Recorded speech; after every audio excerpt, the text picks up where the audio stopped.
नागपूरच्या हिवाळी अधिवेशनामध्ये भाजपचे आमदार कृष्णा खोपडे यांनी सनदी अधिकारी तुकाराम मुंढे यांच्यावरती भ्रष्टाचाराचे आरोप केले आणि त्यानंतर वाद पेटला। मुंढेंच्या निलंबनाची मागणीही करण्यात आली। मुंढेंनी स्मार्ट सिटीच्या कामामध्ये भ्रष्टाचार केला, कर्मचाऱ्यांना कारण नसतानाही कामावरून काढलं, काही महिला कर्मचाऱ्यांना शिवीगाळ केली, असाही आरोप आमदार खोपडे यांनी सभागृहात केला। तुकाराम मुंढे कोविडच्या काळामध्ये नागपूर महानगरपालिकेमध्ये रुजू झाले, त्यामध्ये त्यांच्या 7 महिन्याच्या कार्यकाळात अनेक गैरप्रकार झाले, असा आरोपही कृष्णा खोपडे यांनी सभागृहात केला। कृष्णा खोपडे यांनीही लक्षवेधी सभागृहामध्ये मांडल्यानंतर मुंढेंच्या समर्थकांनी आपल्याला धमक्या दिल्याचा आरोपही खोपडेंनी केलाय। पण हा सगळा प्रकार आता खोपडेंवरतीच उलटला, जेव्हा उद्योग मंत्री उदय सामंत यांनी तुकाराम मुंढे यांना क्लीन चिट दिलेली आहे। कृष्णा खोपडे यांनी 5 वर्ष आधीच्या प्रकरणातला वैयक्तिक राग काढला आणि हे आरोप केले, असंही सध्या बोललं जात आहे। नागपूर काँग्रेसनं तर चक्क तुकाराम मुंढे यांच्या समर्थनार्थ आज नागपूरमध्ये मोर्चा काढला। डरो मत, वॉक फॉर तुकाराम, खरा तुकाराम कोणालाही पचत नाही, असे होर्डिंगही झळकले। तुकाराम मुंढेंच्या पोस्टरवरती दुग्धाभिषेकही केला। आपण जरा हे प्रकरण काय हे नीट समजून घेऊया। नमस्कार, मी अमोल किन्होळकर, आपण पाहत आहात महाराष्ट्र टाइम्स ऑनलाईन। IAS अधिकारी तुकाराम मुंढे हे प्रामाणिक अधिकारी म्हणून ओळखले जातात। त्यांच्या सातत्यानं होत असलेल्या बदल्या हा कायम चर्चेचा विषय राहिलेला आहे। तुकाराम मुंढे हे कोणत्याही राजकारण्यांना नको असतात आणि त्यामुळेच त्यांना एका ठिकाणी टिकू दिलं जात नसल्याचंही बोललं जातं। त्यात IAS अधिकारी तुकाराम मुंढेंवरती थेट हिवाळी अधिवेशनामध्ये आरोप झाले। आरोप करणारे होते सत्ताधारी भाजपचे आमदार कृष्णा खोपडे। कृष्णा खोपडे काय म्हणाले तर, तुकाराम मुंढे कोविडच्या काळामध्ये नागपूर महानगरपालिकेत रुजू झाले। 7 महिन्याच्या कार्यकाळात त्यांनी गैरप्रकार केले। एखाद्या साईटवरती गेले तर मीडियाला माहीत होतं, मात्र संबंधित अधिकारी घरी झोपून राहत होता। तुकाराम मुंढे यांना स्मार्ट सिटीचे अधिकार दिले नव्हते, पण त्यांनी नियमबाह्य पद्धतीनं स्मार्ट सिटीचा कारभार हाती घेतला। त्यांनी 20 कोटी रुपयांच्या चेकवरती स्वतः सही केली आणि बिल्डरच्या घशात टाकले। काटोल मार्गावरती त्यांनी 5000 खाटांचं रुग्णालयही सुरू केलं होतं। दुसऱ्याच दिवशी त्याचा सत्यानाश झाला, त्यामुळे कोट्यवधी रुपये वाया गेले। मुंढे यांच्या विरोधात असे अनेक पुरावे आहेत। त्यावेळी महापौर असलेले संदीप जोशी आणि भाजपचे गटनेते संदीप जाधव यांनी बँकेच्या पुराव्यासहित सदर पोलीस स्टेशनमध्ये गुन्हा दाखल केला होता आणि FIR दाखल झाला, असा आरोप आमदार कृष्णा खोपडे यांनी सभागृहात केला। एवढंच नाही तर स्मार्ट सिटी प्रकल्पामध्ये महिला अधिकारी होत्या, त्यांची सही सुद्धा त्यांनी बळजबरीने घेतली। त्यांनी सही करण्यास मनाई केली, त्यावेळी मुंढे यांनी महिला अधिकाऱ्यांचा छळ केला।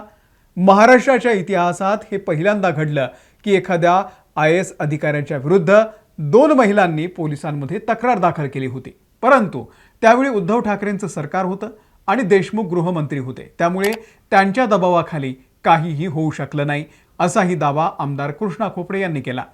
माहितीच्या अधिकारामध्ये आम्ही माहिती मागवली, त्यांना अधिकार नसतानाही 5 वर्ष त्या पदावरती दाखवण्यात आलं, परंतु तसं असतानाही ते आदेश रद्द करण्याची मागणी आम्ही केली।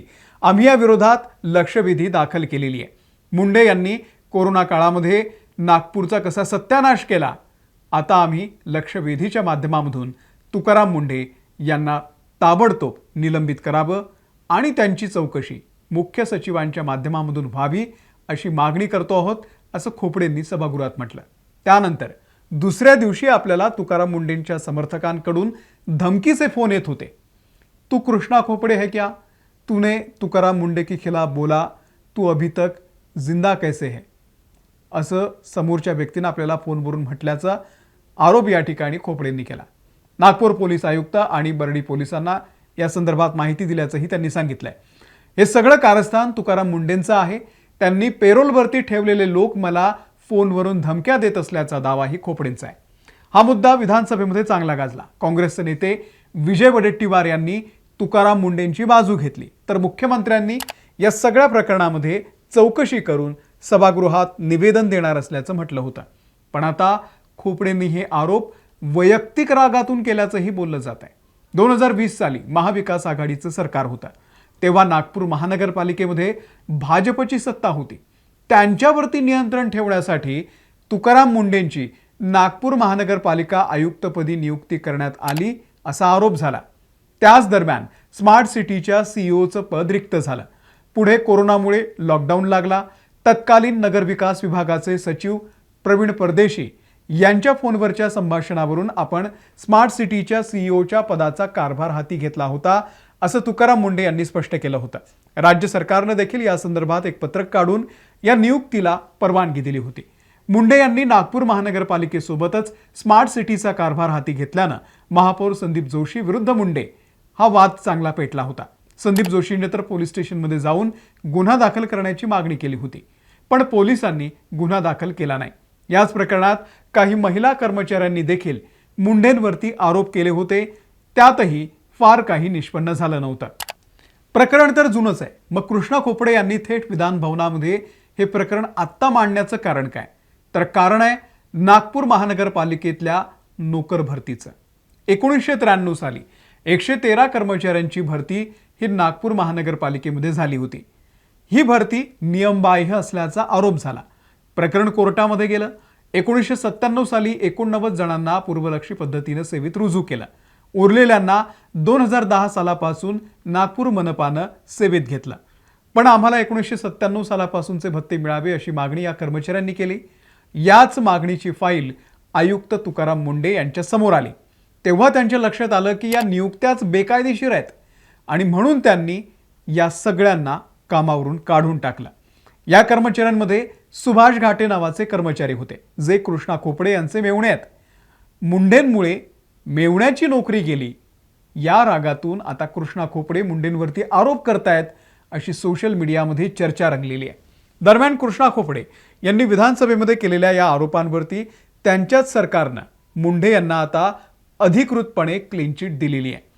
EOW अर्थात आर्थिक गुन्हे शाखेनं या प्रकरणाची सखोल चौकशी केली. मात्र या चौकशीमध्ये त्यांच्या विरोधात काही आक्षेपार्ह आणि कोणताही गैरव्यवहार आढळलेला नाहीये. खुद्द राज्याचे उद्योगमंत्री उदय सामंत यांनी विधानसभेत ही महत्त्वपूर्ण माहिती अधिकृतपणे दिलेली आहे. आज तर काँग्रेसनं तुकाराम मुंढे यांच्या समर्थनार्थ मोर्चा काढला. खरा तुकाराम कोणालाही नको आहे असं म्हणत तुकाराम मुंढेंच्या पोस्टरवरती दुग्धाभिषेकही केला. तुम्हाला या सगळ्या वादाबद्दल आमदार खोपडे यांनी IAS अधिकारी तुकाराम मुंढे यांच्यावरती केलेल्या आरोपांबद्दल नेमकं काय वाटतंय कमेंट करून सांगा. या व्हिडिओमध्ये इथेच थांबतोय. आमच्या महाराष्ट्र टाइम्सच्या यूट्यूब चॅनलला जर तुम्ही सबस्क्राईब केलेलं नसेल तर सबस्क्राईब करा. आम्ही फेसबुकवरती सुद्धा आहोत, तिथेही बातम्यांचे अपडेट देत असतो, तिथेही फॉलो करा. धन्यवाद.